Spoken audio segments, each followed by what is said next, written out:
saw this the other day on Facebook, which is scrolling through one of the memes. It actually struck me how important metaphors form as a part of our daily life in communication. I love metaphors. As a wannabe writer and also an avid reader, I love understanding what the metaphor actually means, and I also love trying to make my own metaphors, and I try to play with words. I write blogs, and most of my articles are metaphorical connections between traffic jam and a jar of jelly beans. I also try to make metaphorical connections between life and video games. I one day wrote a metaphorical formula for hug, for touch, and so on. I love doing that. And Toastmasters and all my dear friends, that would be my talk for today. How much I love metaphors and how much beauty it adds to speech.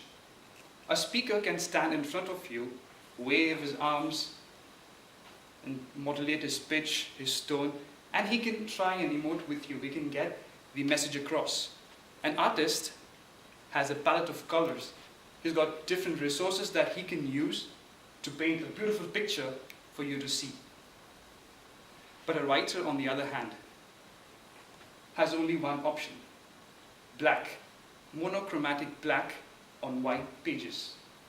But the worlds and the fantasy that he can create with that single resource can be more than any speaker or any artist can actually put forth in front of you. And that is why I love metaphors. Metaphors, they guide you like lamps through the worlds the speaker has actually created. It's true, though, that a picture is worth 1,000 words. But it takes a metaphorical image in your mind to actually understand that a picture is more than 1,000 words.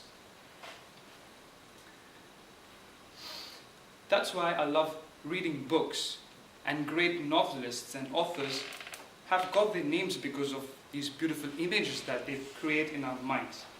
Shakespeare, for instance, didn't become just Shakespeare because he wrote, oh, he's had a cold-blooded murder. He rather wrote, all the perfumes in Arabia cannot sweeten this little hand. And that's why he's Shakespeare. I also love reading Dan Brown because more so as the story goes, it's how he actually guides you through each picture and each stage. You could literally visualize every brick and every stone that he puts in his story. That's why I love his books. Another thing about metaphors is it's independent of the writer. The writer has his own image, but the metaphor is independent of what the writer thought. It does not show you what the writer wanted you to see, but then it creates its own image in your mind. The same metaphor can mean two different worlds for you as well as you. That is the beauty of metaphors. Another great author, George Orwell, isn't simply George Orwell because he wrote against Stalin's socialism. He rather wrote beautiful novels such as The Animal Farm in 1984. The Animal Farm is actually a book where every page and every word is a metaphor in itself. In the book, there are animals, there are pigs, there are horses, and there are sheep. Each of these animals represent a society, a class. And when I read that book, every page I used to jump at joy at that. I could relate to what the writer was telling and what image it created in my mind. I smiled at every page. Metaphors are also one of the reasons I personally believe that religions have a stronghold and have persisted for so long. They create these images and they have this beautiful following behind it. The Bible doesn't simply say that the Lord will take care of you. It rather puts it as the Lord is your shepherd. Also, the Quran doesn't simply say that to not kill another person. It rather puts it as one who kills one is as if he has killed the whole of humanity. And that's where metaphors actually stay in people's heart and lives on forever in the memory of people's hearts. My friend the other day looked outside and it was snowing. And he sent me a text.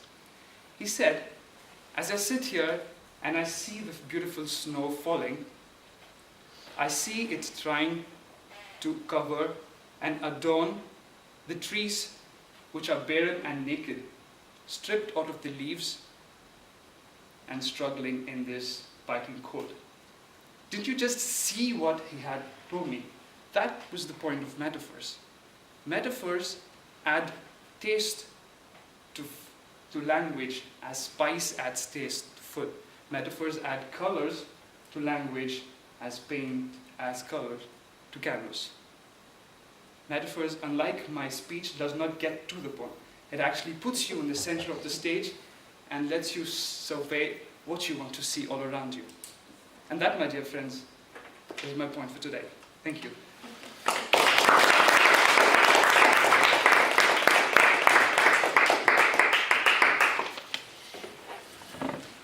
Thank you, Irfan. Let me see if I have understood.